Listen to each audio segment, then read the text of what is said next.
Well, the Calgary Stampeders opted for a bit of a change of scenery this week. They played in Toronto last weekend. They're, of course, in Montreal tonight. But rather than head back to Calgary in between games, they decided to stay east in Kingston, where they trained at Queen's University.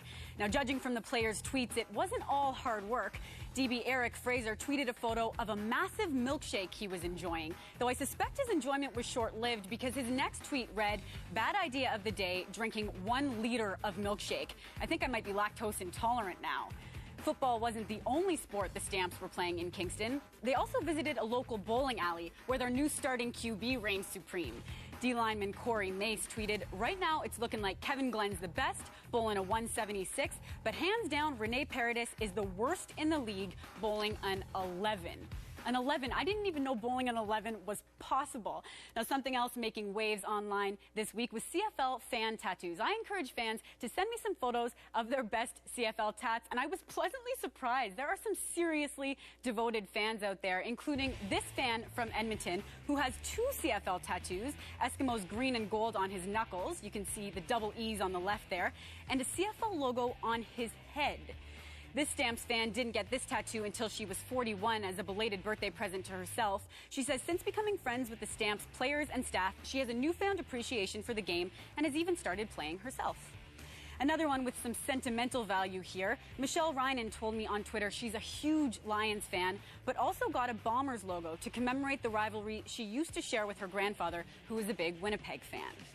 Finally, here is a highly devoted Argos fan named Jamie getting his favorite team permanently etched on his body. He is a self-professed computer nerd, but he's also a member of the Argos Admirals. Now, who exactly are the Argos Admirals? Well, they're a group of 17 die-hard Argos fans who the team has selected to essentially be the Argos voice and presence online. They're all over Facebook, they're all over Twitter, and they're certainly not afraid to stir the pot a little bit. Just minutes after the Argos win last weekend over the Stamps, the Admirals turned their attention to the Ticats.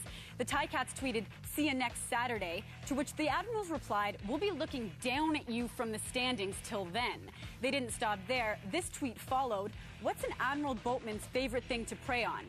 Tiger cats?"